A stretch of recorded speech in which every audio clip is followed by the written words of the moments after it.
My name is Harold Whitman. I'm 82 years old, and for the past 3 years, I've lived in a faded yellow house on the outskirts of Grove Hill, Ohio, where the cornfields stretch farther than the eye can see, and the winters seem to last longer than they used to. My house stands quiet at the end of a gravel road, flanked by an aging oak tree that lost its top in last year's storm, and a creaky wooden fence that I never got around to fixing after my stroke. People say the house looks tired, like it's dozing off. Maybe it is. Maybe I am, too. There's not much left to keep it awake. I used to be a high school biology teacher, taught for 42 years at Grover Cleveland High. Same room, same chalkboard, same window view of the flagpole. The kids used to call me Doc Whit, not because I had a doctorate. I didn't. But because I knew every tree, every insect, every feathered creature in the state, and could mimic a mourning dove's call so well that they'd turn their heads to the window every time I did it. I loved teaching. Not the grading, not the staff meetings, but the classroom, being there, making the kids see something they hadn't noticed before, helping them look closer at the world. That was my rhythm. Then I retired. No fanfare. Just a plaque with my name on it and a thank you card from the principal that probably his secretary wrote. The next Monday morning I woke up and didn't know what to do with myself. I remember thinking, so this is it. My wife, Eleanor, passed away 6 years ago, right after Christmas. A stroke took her. Quick, merciful, they said. I held her hand in the hospital room as the monitors flatlined. That sound stayed with me longer than her voice. After she died, our son, Daryl, came around more often, but it never felt right. He'd show up with that distant look in his eyes, sit in my living room scrolling through his phone, talk to me like I was a patient rather than a father. He brought my prescriptions, mowed the lawn sometimes, always in a rush. I thought it was grief. I told myself he was adjusting, that time would soften him.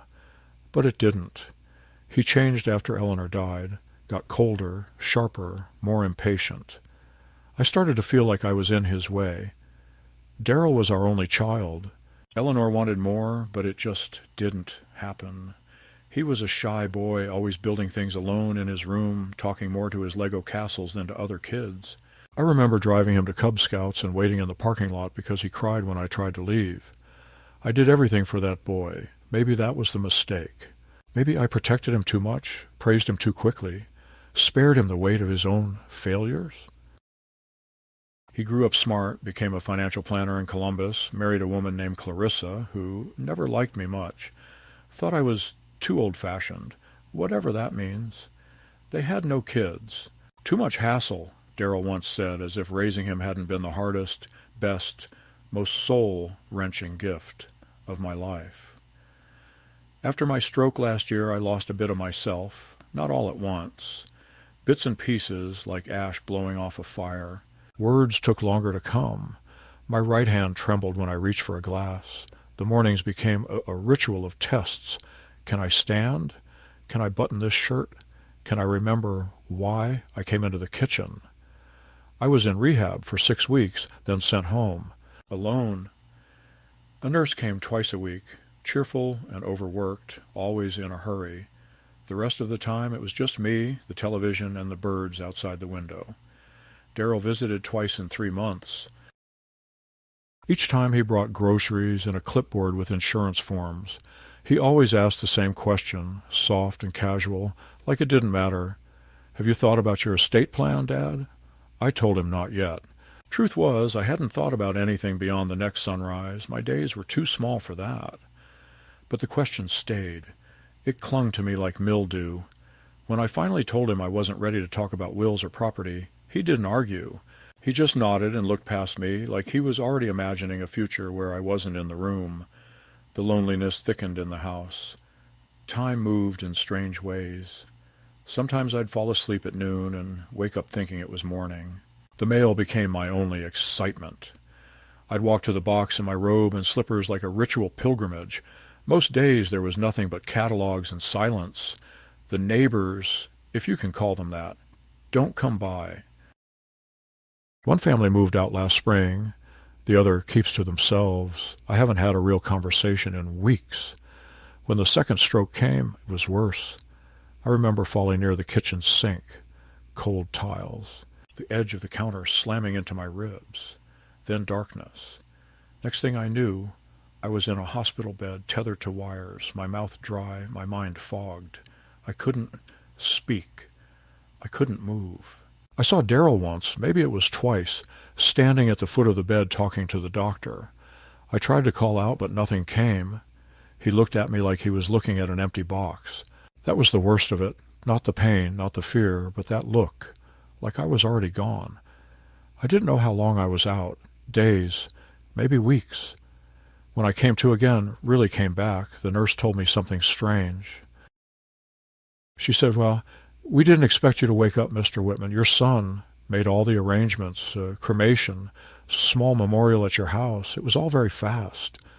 I blinked at her, trying to understand. She showed me the paperwork. There it was. My name, my birth date, and a signature that wasn't mine. Authorizing cremation as per verbal directive. My hands shook. My heart pounded. I wasn't dead. Not yet. But my son had already buried me. I asked the nurse where he was. She said he'd gone back to Columbus, said he'd signed all the discharge papers and thanked the hospital for taking good care of his late father. That phrase, late father, kept echoing in my skull. I stared at the ceiling of that hospital room and felt something inside me go quiet. A click, like the final turn of a key. And I realized right then and there that my son didn't want me alive. Not anymore. The moment I realized I'd been scheduled for cremation by my own son was not marked by rage or even heartbreak, but by a long, hollow silence inside my chest, as if my heart had briefly stopped to let the truth settle in. I lay there in the hospital bed, the sterile light above flickering ever so slightly, and stared at the beige ceiling tiles as the nurse quietly left the room. I was no longer a patient recovering from a stroke. I was, in official records and in the minds of my only remaining family, a corpse awaiting disposal. My own flesh and blood had declared me dead, signed my dignity away in cheap blue ink, and returned home to plan a tidy, cost-effective farewell. My body, had things gone according to their plan, would have been reduced to ashes in a rented oven with a name tag taped to a tin container. I would have disappeared without so much as a wake or a folded flag. And what's worse, no one would have known it was a lie. There was a clipboard resting on the counter in the corner, probably left by a nurse during rounds. I forced my body upright, trembling under its own weight, and took 2 faltering steps toward it. My hospital gown felt loose on my frame, my legs fragile like matchsticks under a paper bridge. But I reached the counter and held on.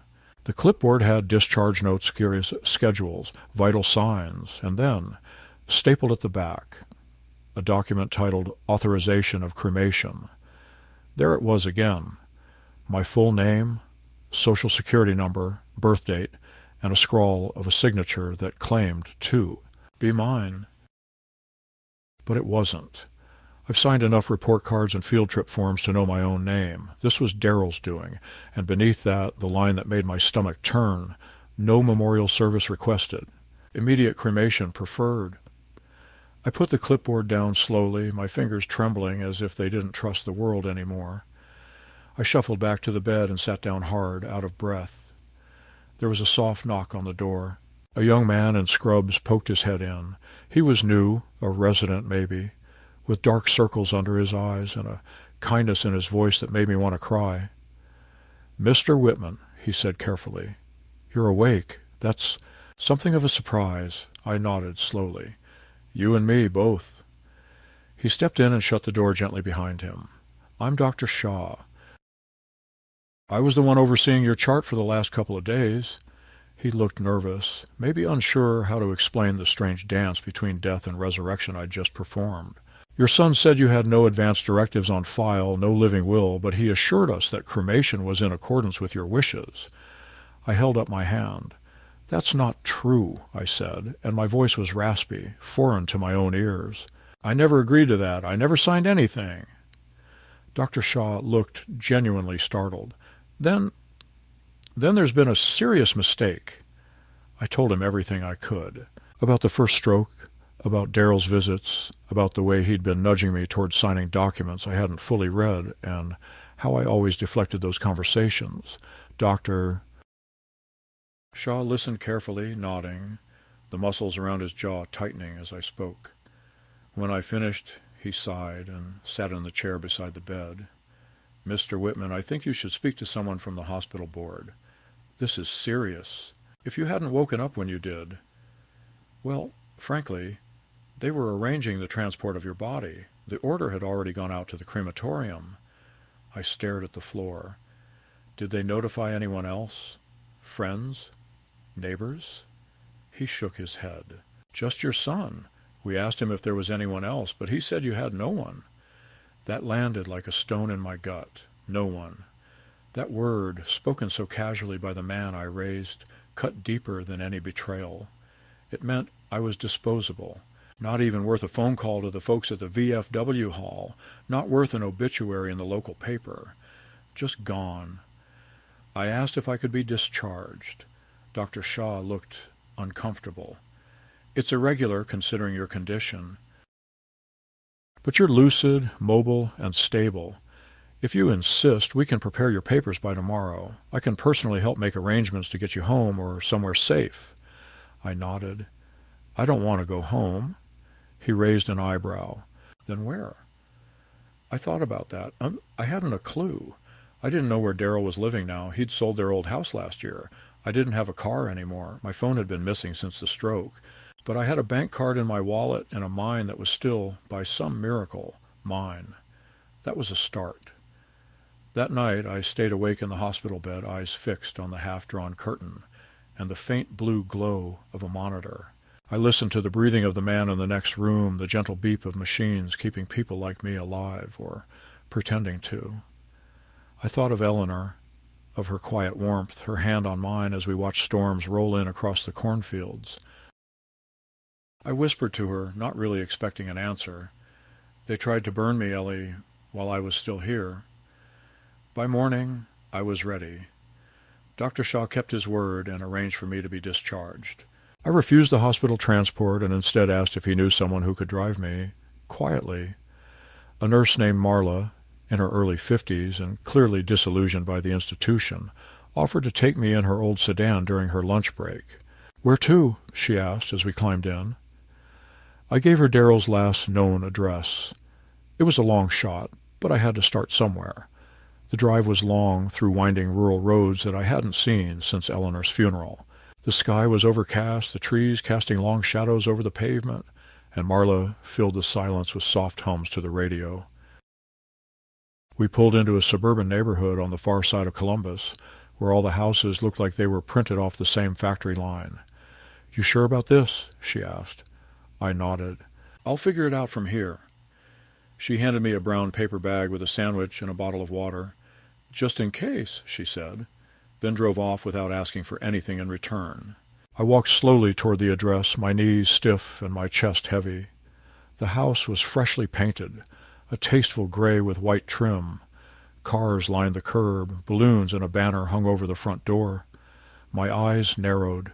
I recognized the shape of my own name on the sign, black letters on white fabric. My heart dropped. The banner read, "In loving memory of Harold Whitman." There were folding chairs set up on the lawn, tables with catering trays. Laughter spilled from the open windows. People were gathered in clusters, drinks in hand, dressed in casual morning black. I stood still, staring. A woman passed me on the sidewalk and did a double take. Her eyes widened. Her hand went to her mouth. And in that moment, as she staggered back and gasped, I understood exactly what I had walked into. My son had thrown me a funeral, and I wasn't even dead. I stood there on the sidewalk, a ghost among the living, watching people raise glasses to my absence. There was a photograph of me propped up on an easel near the garage door, a picture from a decade ago, taken at a 4th of July barbecue, where I was wearing a Hawaiian shirt and holding a pair of tongs, grinning like an idiot over a plate of burnt sausages. A black ribbon had been digitally added to the corner of the photo, and beneath it, in bold serif type, it read, "In loving memory, Harold Whitman, 1943 to 2025. I felt the breath hitch in my throat. They had chosen that picture to represent my life. That laugh, that cheap shirt. That was what they wanted to remember. And here I was, standing just a few feet away, alive, blinking, and unwelcome. No one noticed me at first. I was just another old man in a world that doesn't stop to examine old men. I shuffled toward the edge of the lawn, hands shaking from the cold and from something deeper, rage, maybe, or disbelief that was so wide it had nowhere to settle. A couple near the door turned and froze. The man squinted, and the woman's plastic wine cup trembled in her hand. "Is that—" she whispered, clutching the man's arm. I stepped onto the grass. The moment my shoe left the sidewalk, a ripple passed through the crowd like a dropped stone in still water. Conversations stopped mid-sentence. Heads turned, forks paused in the air. I heard the clink of a glass tipping over and the muffled thump as it hit the lawn. Then Darrell appeared in the doorway, holding a tray of deviled eggs, chatting with a heavy-set man in a checkered blazer. He was laughing, genuinely, carelessly, his face flushed with that particular kind of self-satisfaction that only comes when the people around you believe the story you're telling. He caught sight of me mid-laugh, and his mouth stopped moving. The tray tilted slightly. One egg rolled and fell. Then another. I watched it happen in silence, watched his whole body stiffen and his face drain of color until he looked like a statue left out in winter. For a long moment we just stared at each other, two men standing in the wake of a lie so large it had its own gravity. "Dad," he finally said, but it came out like a question, like he was still hoping it was an impersonator or a dream or maybe even a shared hallucination. I didn't respond. I didn't need to. The murmuring started up behind him. Guests moved away from the tables, some of them whispering, others gaping openly. A child, probably the son of one of Darrell's work friends, pointed and said, "Mommy, that's the man from the picture." And the mother yanked his hand sharply, pulling him behind her like I was a rabid animal escaped from its enclosure. I kept walking, past the folding chairs, past the carefully arranged bouquet of lilies on the porch, and stopped a few feet in front of my son. "Having a nice party?" I asked, my voice low, cracked, but clear. Darrell was silent. His mouth opened and closed once, like a goldfish struggling for air. "Would you like to explain," I continued, "to your friends, to your colleagues, to your neighbors, why the man you cremated just walked up your driveway?" A few people laughed nervously. Others looked genuinely afraid. Darrell stepped forward, hands raised slightly, as though approaching a wild animal. "Dad, listen, I can explain—" "No," I cut him off. "No, I don't think you can." I turned and looked at the guests. "Everyone, thank you for coming, but I'm afraid this event has been scheduled a little prematurely." That broke the spell. Someone let out a loud bark of laughter. Another person clapped, perhaps not understanding the situation entirely. People began murmuring, some edging toward the sidewalk, others pulling out their phones. I caught the eye of a woman in a black pantsuit who I recognized vaguely. She'd worked at the hospital front desk once, I think. She looked pale. "Is this real?" she asked. "He's supposed to be dead." "Yes," I said. "I was supposed to be. My son made sure of that. Scheduled the cremation, declined a funeral, told the hospital I didn't want any guests or ceremony." Just ashes and silence. I turned to Darrell again. "Tell them, Darrell. Tell them what you told the nurse, that I didn't want anyone informed, that I had no friends, that I wanted to disappear quietly." Darrell was sweating now. The tray of eggs hung limp in his hands. "You had a stroke," he stammered. "They said you might not wake up. You were all ready. "Already what?" I said, stepping closer. "Already dead? Already inconvenient? Already forgotten?" His eyes darted toward the crowd, toward Clarissa, who had just emerged from the house, her mouth open in a horrified "oh" as she stared at me. It was a mistake," he said, but even he didn't sound convinced. "Was the fake signature a mistake too?" I asked. "The authorization form? The rushed cremation order? Was it all just a clerical error? Darrell said nothing. Clarissa stepped forward then, her voice shrill. You scared us, Harold. You were unresponsive for days. The doctor said there was no chance. We didn't know what to do. So you decided to pretend I was dead and plan a barbecue? I asked, gesturing toward the buffet table. Complete with sangria and shrimp skewers? She flushed. It was a celebration of life, she muttered. I barked a laugh. Whose life? Mine? You barely tolerated me when I was alive. The air had turned heavy. A few guests had begun to leave, quietly sliding into their cars, unsure whether to offer condolences or apologies. Others lingered, watching as if afraid to miss what would happen next. I want to see the papers, I said finally. The ones you signed. The ones that declared me legally dead. Darrell glanced back at the house. They're inside, he said faintly. I nodded. Then let's go look at them together. You and me. And if the ink on those signatures doesn't match mine, we'll call the police. How does that sound? He didn't move. His hand twitched slightly, and he looked around again as if waiting for someone to step in to stop this train before it hit the station. But no one moved. No one spoke. The weight of the lie had settled on him like cement, and it was dragging him down. You were never supposed to see this, he said, almost too quietly for anyone to hear. But I heard it. I heard every word. The inside of Darrell's house was everything I expected and nothing I recognized. It smelled like fresh paint and lemon polish, like a place recently staged for guests, not lived in. The walls were beige, the furniture all matching in that lifeless catalog way, as if someone had walked into a showroom and said, I'll take the whole page. No trace of warmth, no pictures of our family, no mementos from childhood. It was sterile and curated, a house meant for impression, not comfort. I followed him through the front hall in silence, Clarissa trailing behind like a shadow that didn't want to be seen. The laughter and music from outside had gone quiet. Through the windows I saw people pretending not to look in, whispering behind wine glasses.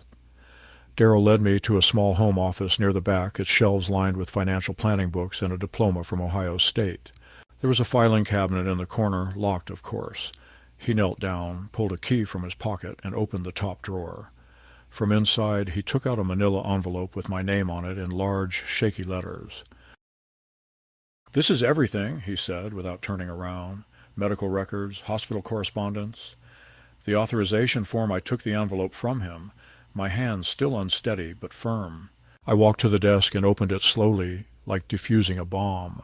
Inside were exactly what he said, papers from the hospital, a copy of my ID, a formal letter expressing condolences from the facility administrator, and finally, the document that mattered most.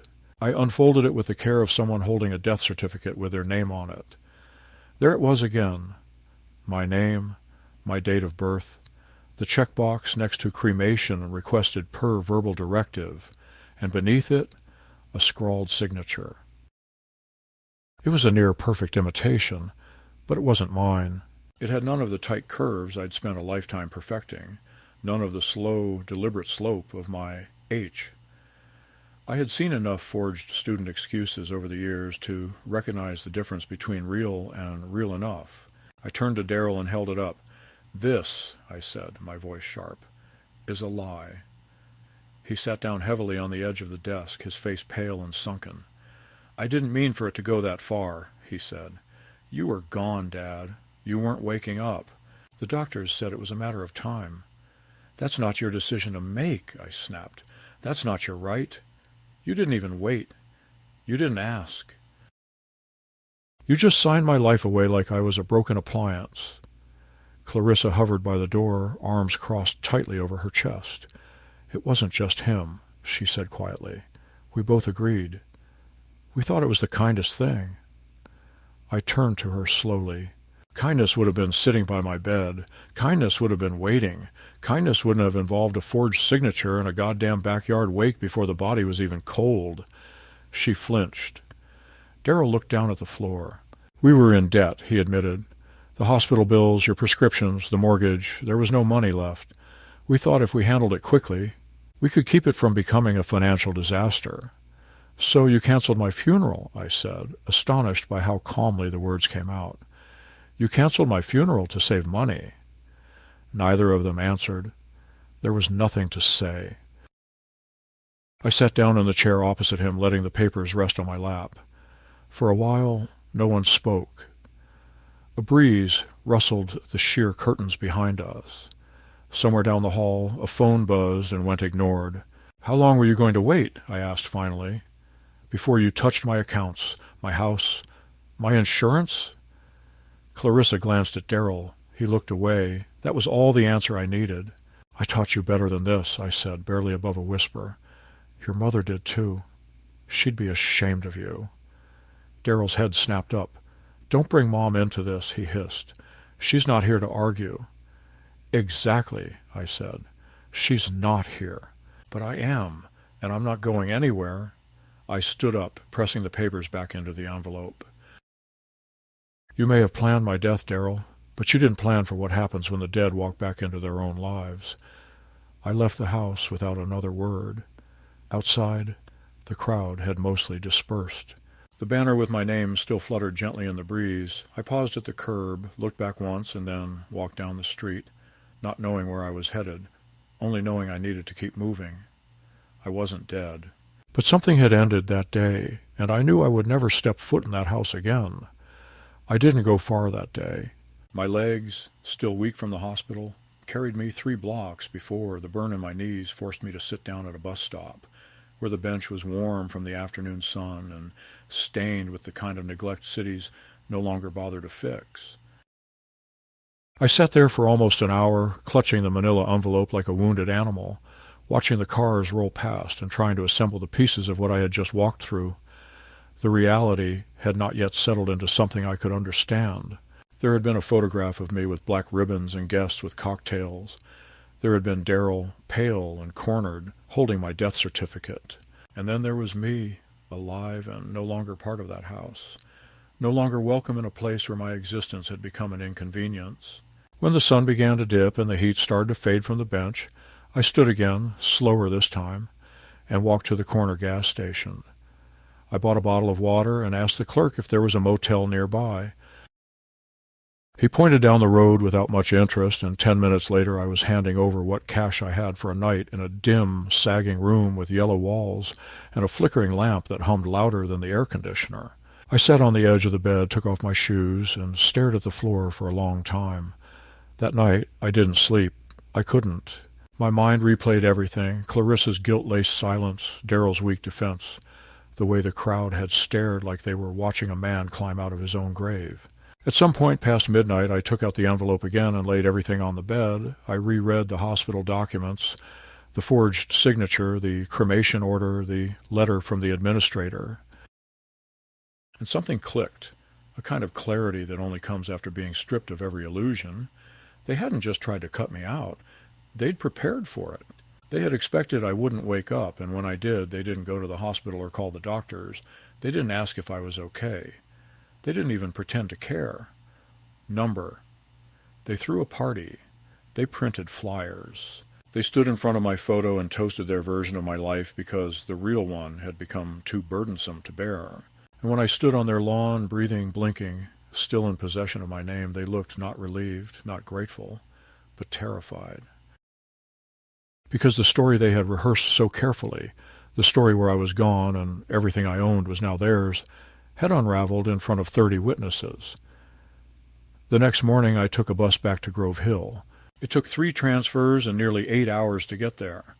I paid with what little was left in my wallet and kept my head low the entire trip, afraid that if I caught someone's eye, they'd see something in me that didn't belong anymore. My house was still there, small and crooked as I had left it, though the weeds along the walkway had grown wild. The mailbox leaned drunkenly to one side, and a yellowed flyer from the electric company was wedged into the doorframe. I unlocked the door and stepped inside. The air smelled like mildew and silence.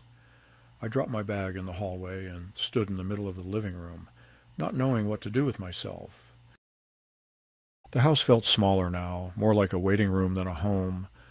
The armchair where I used to read was still facing the window, and Eleanor's old shawl hung on the back of the kitchen chair like it had been waiting for her to return. For a while I just stood there, breathing in the stillness, listening to the creak of the boards beneath my feet and wondering how long it would take for this place to feel mine again.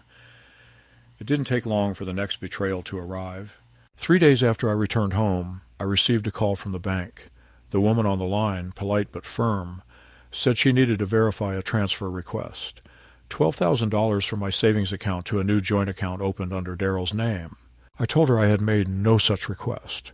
She paused, said she understood, and assured me the transaction would be blocked. I asked if someone had come into the branch. She said yes, that it had been Daryl, that he had presented medical documentation indicating I was no longer capable of managing my own finances. She said it was a common procedure for family members of at-risk seniors, and that the bank had been provided with what appeared to be legal documentation of my incapacity. My hand went cold around the receiver. I asked if she had a copy of the paperwork. She said yes, but that it was now under review due to my call. I told her to put a full freeze on the account until I could come in myself. She agreed. That afternoon, I walked to the bank. It took me nearly an hour, with frequent stops along the way, but I made it. I sat across from a branch manager named Denise, who looked at me like I was a ghost. I showed her my ID, gave her the reference number, and told her I wanted to see everything Daryl had submitted. She hesitated, said it might not be permitted, then changed her mind after checking something on her computer. She left and returned with a thin folder. Inside were printed emails, a signed affidavit from Daryl claiming I was suffering from cognitive decline, and a faxed medical evaluation from a doctor I had never met, declaring me functionally nonverbal and disoriented. My hands trembled as I flipped through the pages. None of it was true. None of it had even happened. Daryl had made the appointment. Daryl had taken someone's signature. Daryl had declared me legally incompetent behind my back. "I want to speak to someone," I said, barely able to keep the rage from leaking into my voice. Denise nodded and handed me a business card. It belonged to a local elder law attorney. She said they handled situations like this more often than she liked to admit. That night I called the number and scheduled an appointment. The lawyer's name was Randall Pierce. He was in his late 40s, with a face that looked like it had seen too many lies to be surprised by anything. I brought the folder, the envelope from the hospital, and my ID. He read through everything slowly, nodding now and then, making notes. When he was done, he looked up at me and said, "Mr. Whitman, this isn't just unethical, it's criminal." I asked him what my options were. He said we could pursue a fraud investigation, that we could file to revoke any powers of attorney that had been issued in my name, that we could freeze accounts, initiate probate review, request a formal capacity assessment. "But," he said, "if you really want to hit them where it hurts, we'll go after the house." I didn't understand at first. "The house?" I asked. "You mean their house?" He smiled grimly. "No, I mean your house. Your name is on the deed. You co-signed the mortgage. You paid the down payment. According to these documents, you're a legal one-third owner." I blinked at him. The thought hadn't even crossed my mind. I remembered signing some papers, vaguely, after Eleanor died. Daryl had said it was to help secure the loan, to make the bank feel more confident. I hadn't asked questions. I just wanted him to be stable, to have a future. Randall tapped the folder. "This gives us leverage. If you want to, you can force a sale." I stared at the desk for a long time, the weight of it all settling into my bones. "And if I do?" I asked. He shrugged. "Then Daryl and Clarissa lose the house, or they buy you out. Either way, they have to face you, and they have to pay." I nodded slowly. "Let's do it." Over the next few weeks, Randall filed the necessary paperwork. He initiated a competency hearing, submitted affidavits from my doctors, arranged a neuropsychological evaluation, and prepared the motion to force the sale of the house. I passed every medical test. The hospital provided records that contradicted Daryl's claims. The doctor who had supposedly signed the incapacity form denied ever evaluating me. It was all falling apart. Darryl called once. I let it ring. Then came an email begging me to stop, saying it had been a misunderstanding, that they were just scared and trying to make the best decisions. I didn't reply. I let the process speak for me, and when the court date was set, I declined to appear. Randall would handle it. I had no more words left for that man. I had already buried a part of myself. I didn't need to do it again.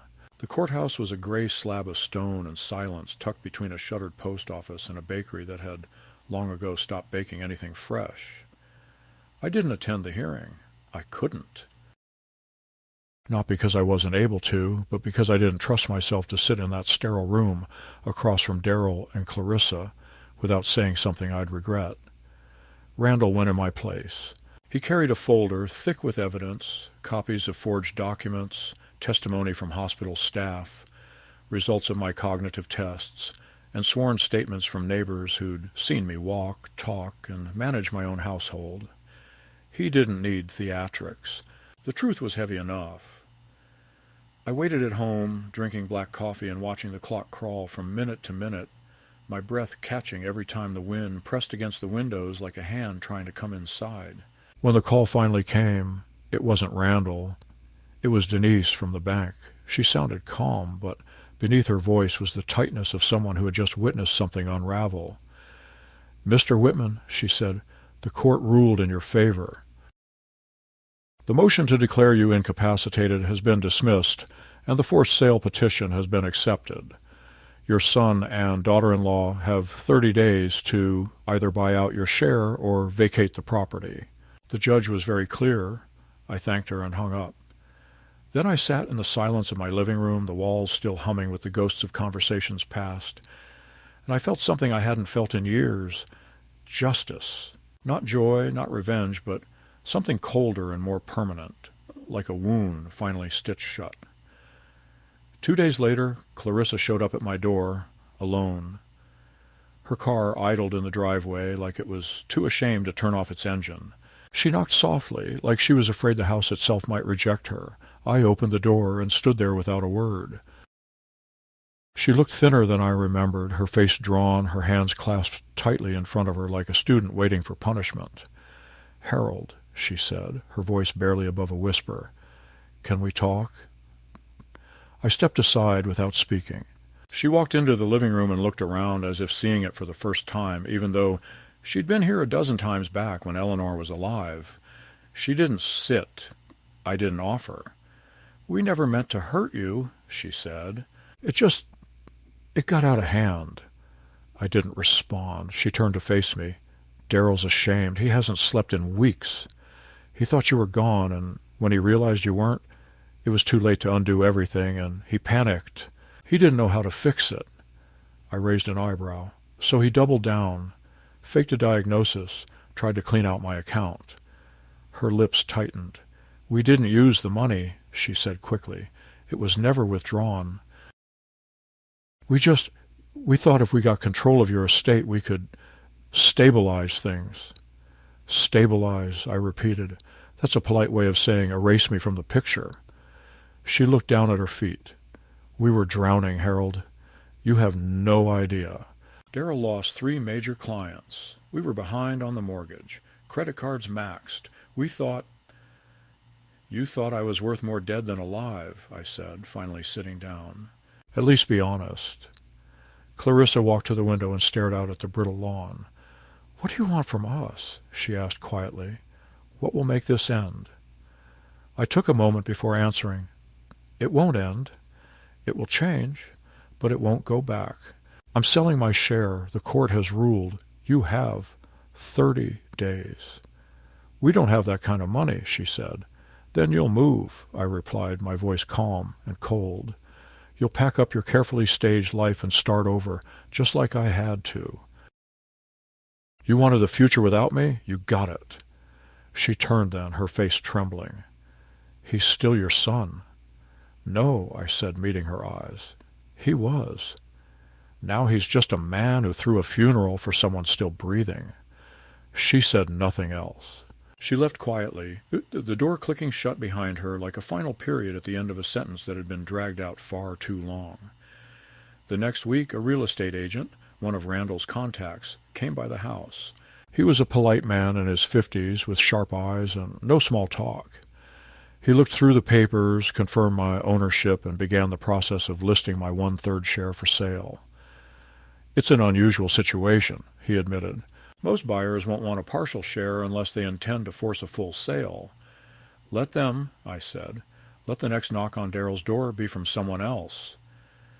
The listing went live. Within 10 days, 2 investors expressed interest. By the 3rd week, an offer was on the table, low but serious. The agent prepared the paperwork. I signed it without hesitation. The day I wired the funds into my account, I sat at my kitchen table, opened a new notebook, and wrote a single sentence at the top of the page. "This chapter ends not in fire, but in withdrawal." I closed the notebook and poured myself a glass of water. I didn't feel triumphant. I felt clean. I hadn't spoken to Daryl since the party. He hadn't called, hadn't written. That silence, once so cruel, now felt necessary. It was the only thing left between us that still resembled a kind of truth. But the day before the 30-day deadline expired, he appeared on my porch. No car, no Clarissa, just him, shoulders hunched, eyes rimmed with red. I opened the door and looked at him. "Dad," he said, "please, don't do this." I didn't speak. "We'll lose everything," he continued. "The house, our credit, our names. Please, I'll fix it.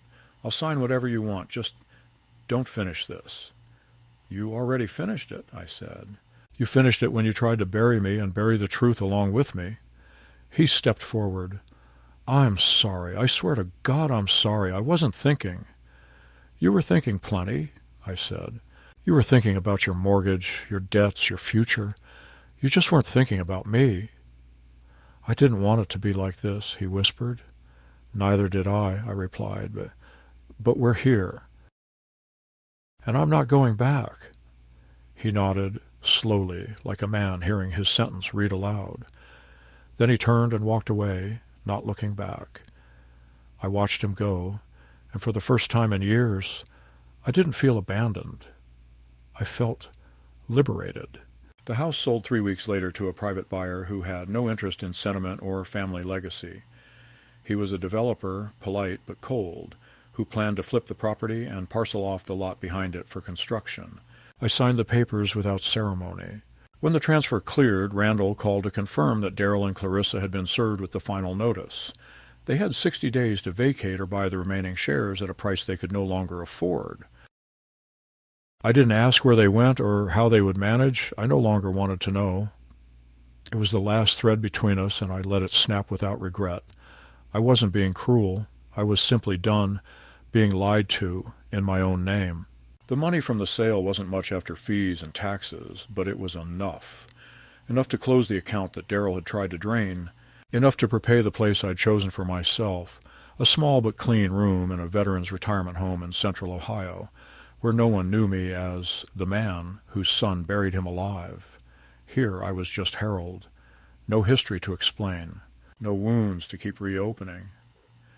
The staff were kind without condescension, the food was decent, and I could hear birdsong in the mornings instead of silence so deep it echoed. I donated the rest of the funds anonymously to a local hospice. Not in my name, just in memory of someone who once believed his son would sit at his bedside, not plan his disappearance. Most days I spent reading on a bench beneath a dogwood tree that bloomed late in the spring.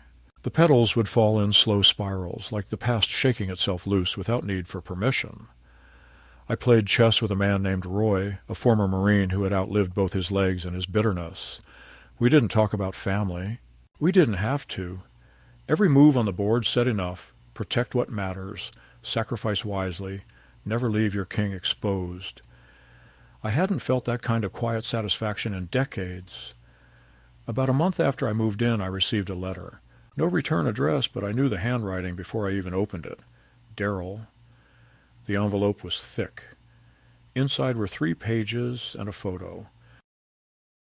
The pages were filled with apologies, dense, desperate paragraphs about regret, shame, confusion, and the weight of his decisions. He said he hadn't expected me to forgive him. He just wanted me to know he knew what he had done, that he saw it now for what it was, betrayal, plain and cruel.